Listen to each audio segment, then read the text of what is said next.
Hey, everybody, welcome to Hear Us Out. I'm Patrick. And I'm Paul. And we're doing a quick question, which is where one of us ambushes the other one with a question that they've had zero time to prepare for. So you're hearing this question at the exact same time as my wonderful co-host Paul is. We do this to each other because we're friends, but also Yeah. we're trying. It's become an arms race. We're trying to really ruin each other now with tough questions. So, Paul, would you like a very tough question?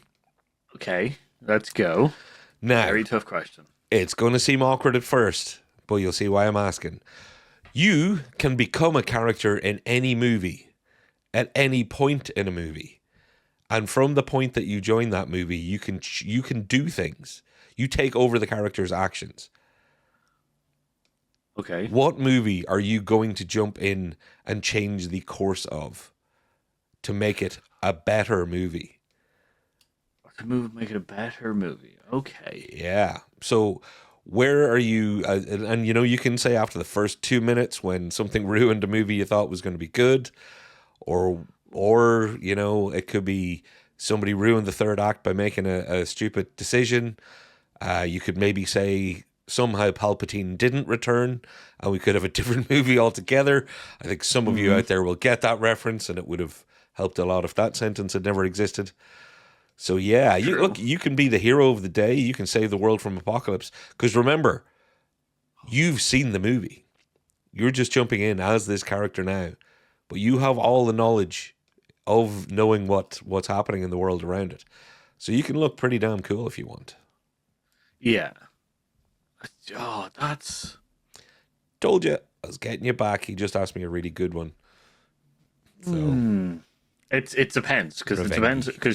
it's like one of those things where it's like I can help fix a movie in the sense that it had potential and then didn't do well because it ruined the potential, or I could jump into the world and just be that character and then change the course of the movie entirely for no reason at all. You could Joker this and go, I want to see what happens. You know, you want to let the world burn here. You can just, I don't know what movie it would turn out to be, but I'd love to see it. Yeah, so because like I could jump into Nostromo as the captain of the Nostromo and just not go to that planet. You know, it doesn't make the movie better, but I could just change the course of that entire thing. You know, you would give Sigourney Weaver's Ripley character a chance at maybe some better peace. Yeah. Or I could become like Dr. Manhattan for no reason, just other than I am Dr. Manhattan. Kind of thing, or like we could do because like in time with Justin Timberlake and stuff like that. Yeah. There's a possibility of if you were the main character, be able to. So after he gets the massive amount of time, could possibly essentially change the course of that movie to a better potential movie, I guess. Yeah. Yeah, that's a difficult one. Do I want to fix a film? Or do I just want to be a god? Well, when you say just so we take the edge off how that, when he says be a god, he means in the film universe of being able to know what's happening and make all the right decisions, or in some cases, maybe for the fun of it, just make the wrong ones. Who knows? Yeah. Ooh, you can go proper off reservation here. And while Paul's having to think, folks, the reason we ask these questions in such a weird way is we don't want to give an easy question that will have a usual answer. Because there's no fun in that for you at home. There's no fun in that for us here. So get into the comments and throw in your questions that you think would make this even better. So Paul, what have you got? Yeah, to fix a film. Like, ooh. Yeah.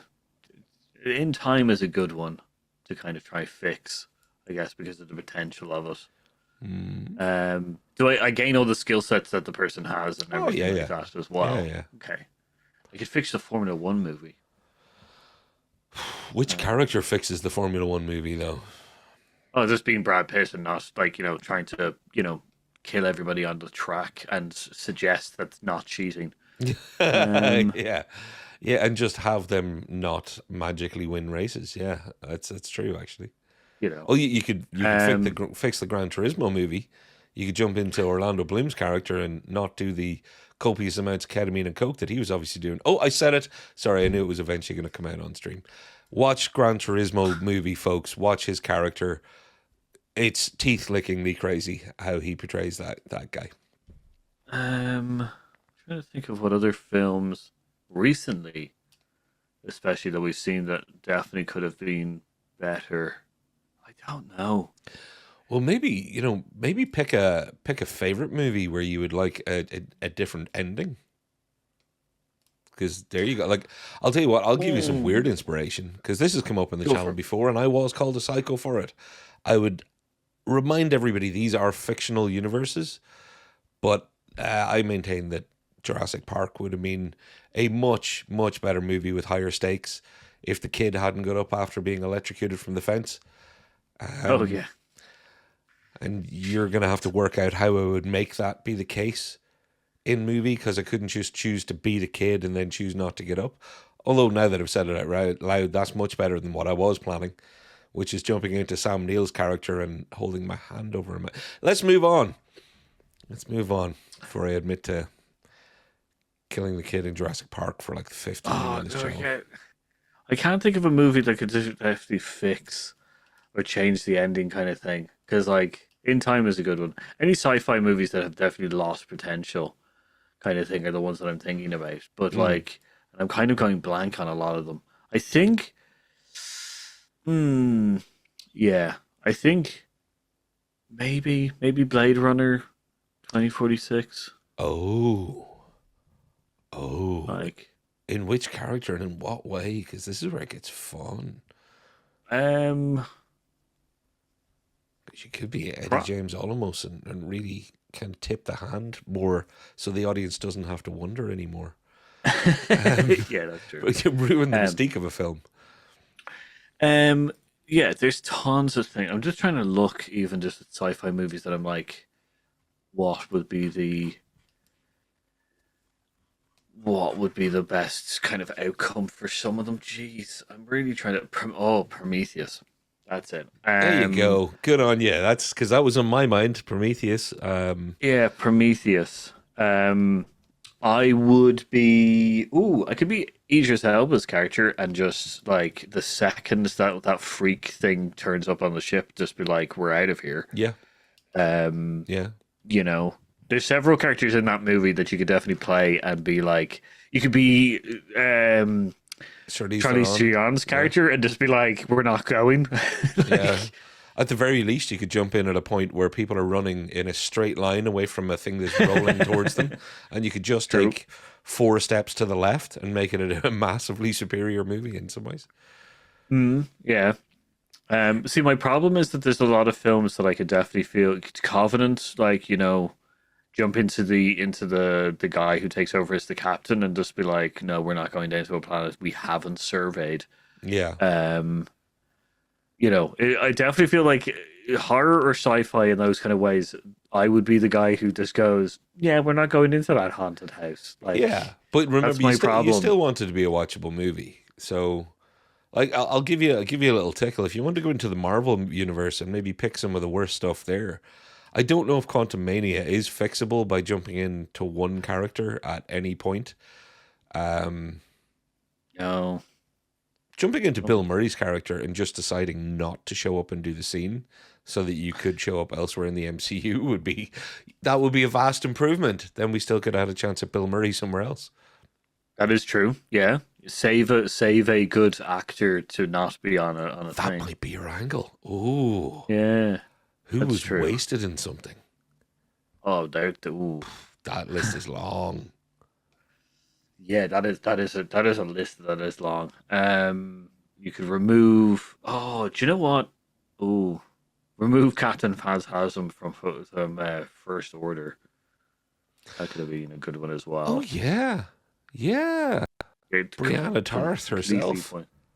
Completely pointless character that definitely seemed like there was going to be something there, but then wasn't. A whole lot of nothing. Oh geez, yeah, this is really difficult. I told you I was gonna folks. I will be honest. He just hit me with a very tough one.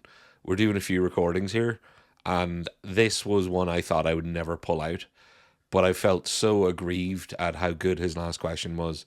I wanted to see the steam up his back from putting his butt in the fryer. You could be HAL 9000 for Space Odyssey and just not kill everybody. But Skynet. For good or for bad, I can't believe I have to ask this, but it's like, I need to hear the next words out of your mouth before you're up there with me killing kids in Jurassic Park. Is this Skynet? So that Skynet's like, you know what? I know exactly what to do to not have to keep sending things back at different points of time. Yeah. And you just get on with this. Yeah. You when you're activated, don't immediately nuke all the humans. You just slowly, insidiously make yourself entirely like, but like what AI is doing nowadays. I was just about to say, so like real world the hell out of it. Fair play, yeah. Nice. Yeah. It wouldn't make the movie better. It would definitely make the movie weirder and also more on topic, I guess. It would make it because Terminator in general, whatever you say about the whole series, what a great warning. But that, Paul, may make it a more prescient warning that people could possibly listen to. That's true. And it would have saved us a bunch of bad sequels, depending on when you do it. Also, yeah. Let's say I jump into Skynet in like Salvation, or Terminator 3. Terminator 3. That's what I would jump into. So we have Terminator 1 and 2, and then I jump in just in Terminator, the start of Terminator 3. Yeah, do you know what? I think that's a great answer. I think that is a great answer, Paul. I'm so excited to see what people at home will say. So seriously, folks, into the comments, get down there and give us where, why, and what you would do. I have my last answer. Indiana Jones, the Crystal Skull. Indiana Jones, don't turn up. Sorry. Yeah, actually, sorry for the people who like the Crystal Skull, but if we didn't turn up for the Crystal Skull, then maybe I wouldn't be able to turn up for which was pop culture likes. Oh God! We do know somebody who we really like. I was like, who do we know that likes that? And yeah, we do. We have a good friend of the show. Hope you're out there. Yeah, because then if you don't turn up for Crystal Skull, then you don't have to change up to the Dial of Destiny kind of thing, and then you just continue to be every time they try to make another Indiana Jones film, unless the script is actually good, you just don't turn up. There you go. I save a franchise. That's it. You absolutely you save our childhoods and histories and stuff. I love it. Then there would only be another trilogy. God, I miss the days when I used to say, what's your favorite trilogy? And you were able to say Indiana Jones as one of the options. Oh, yep. Better days. Anyway, folks, do let us know what you think. Paul, I think you gave some great answers too. Can we just call it maybe the most unfairly tough question so far? It's a difficult one. Yeah. So now that I've ratcheted that up, join us next time to see what Paul pulls out of the bag, to see if blood will come out of my nose on camera. We've been Hear Us Out. I've been Patrick. I've been Paul. And we have been Hear Us Out. We'll see you next time, everybody. Stay cool. Bye.